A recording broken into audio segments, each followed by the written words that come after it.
नमस्कार, आपका स्वागत है उजागर टीवी में। आज हम बात करने वाले हैं समुद्र के ऊपर पुलों का निर्माण कैसे होता है।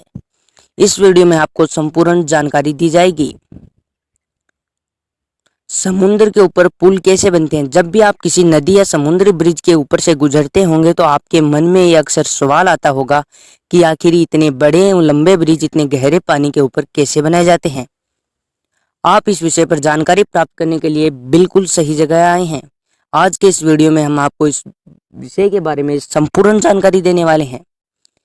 आप कहीं घूमने जाते होंगे तो रास्ते में आपने नदियों और समुद्र के ऊपर बने पुलों के ऊपर से सफर जरूर किया होगा, जो दिखने में बहुत आकर्षित भी होते हैं।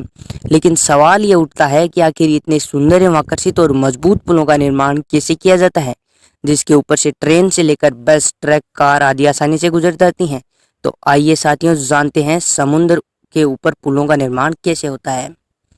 दरअसल जब नदी या समुद्र के ऊपर ब्रिज बनाया जाता है तो सबसे पहले इंजीनियरों के द्वारा उसका डिजाइन बनाया जाता है, जिसे बनाते समय उसमें पानी की अधिकतर गति एवं न्यूनतम गहराई, पानी के बहने की गति एवं पानी के नीचे की मिट्टी कैसी है, पुल का वजन कितना होगा और पुल पर चलने वाले वाहनों का भार आदि का हिसाब किताब पुल का निर्माण करने से पहले ही कर लिया जाता है, जिससे इंजीनियरों को बाद में किसी भी तरह की दिक्कत का सामना नहीं करना पड़ता है। पानी के ऊपर बने बड़े बड़े ब्रिजेस की कंस्ट्रक्शन के दौरान इंजीनियर्स के लिए सबसे मुश्किल चैलेंज खुद पानी होता है, जो आज के इस टॉपिक में हम बात करेंगे। पानी के ऊपर पुल कैसे बनाए जाते हैं। दोस्तों, हम सबको यह पता नहीं होता कि ब्रिज के ऊपर से रोजाना कितने लोग एवं वाहन गुजरते हैं, लेकिन हम आप सभी लोग इसमें छुपे कॉन्ट्रैक्ट के मास्टर प्लान पर बिल्कुल भी ध्यान नहीं देते। आपको बता दें कि ब्रिजेस की कंस्ट्रक्शन एक बिल्डिंग से मुकाबले कई गुना कठिन होती है, क्योंकि बिल्डिंग का लोड स्टेबल रहता है परंतु पुल का लोड कभी भी एक जैसा नहीं रहता। ब्रिज को हर वक्त लाखों टन वजन बर्दाश्त करना पड़ता है, और वो भी ऐसा वजन जो एक जगह से दूसरी जगह मूव कर रहा हो।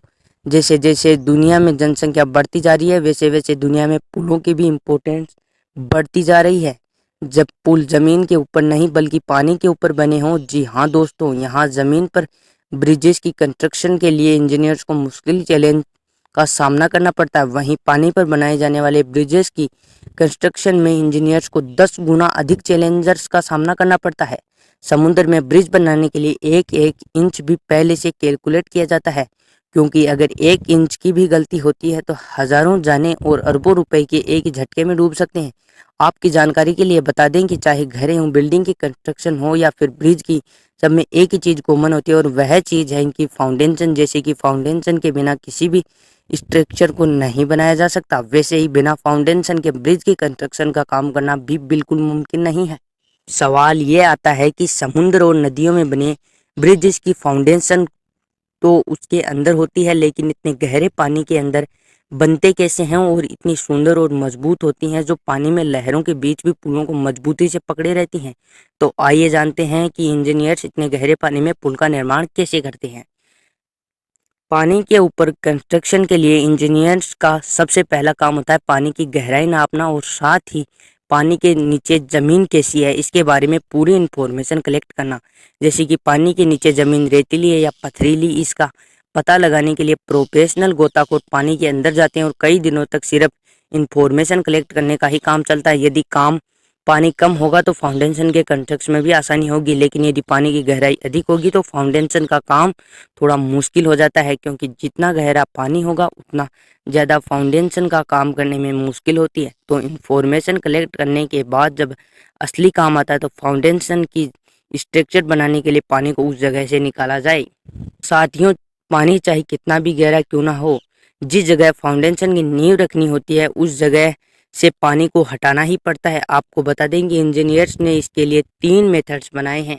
मेथड नंबर 1, सबसे पहला और सबसे पुराना मेथड कोफर डैम है, यानी जिस जगह कंस्ट्रक्शन का काम किया जाता है उस जगह चारों ओर इतनी रेत या मिट्टी डाली जाती है कि वो पानी के लेवल से भी ऊपर आ जाती है।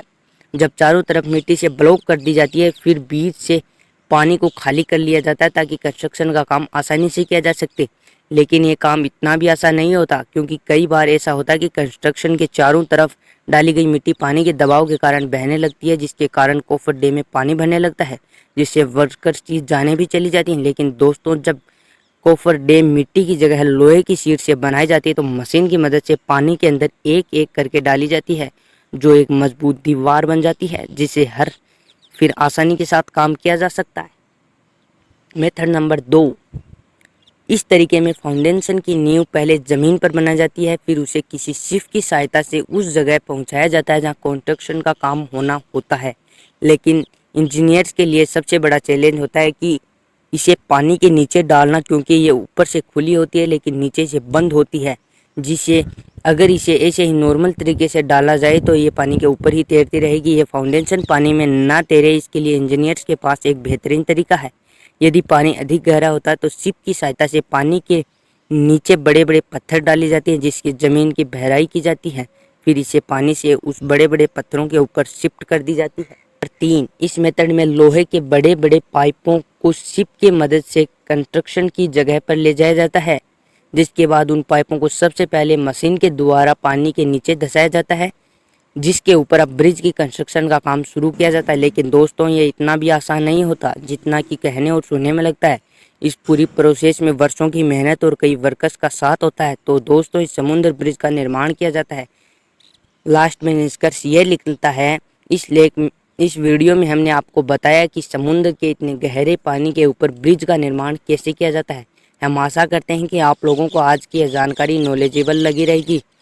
ऐसा ही इंटरेस्टिंग लेटेस्ट जानकारियों के लिए जानने के लिए उजागर टीवी को सब्सक्राइब करें और नोटिफिकेशन को ऑन कर दें। हम उम्मीद करते हैं कि इस वीडियो में मिलने वाली जानकारी को आप सिर्फ अपने तक ही सीमित नहीं रखेंगे, अपने दोस्तों एवं आस पड़ोस के लोगों को भी शेयर करेंगे। शेयर करने के लिए आप फेसबुक, व्हाट्सएप, इंस्टाग्राम आदि का यूज कर सकते हैं। आज की इन्फॉर्मेशन समुद्र में पुल कैसे बनते हैं कैसी लगी, हमें कमेंट सेक्शन में लिखकर ज़रूर बताएं। धन्यवाद।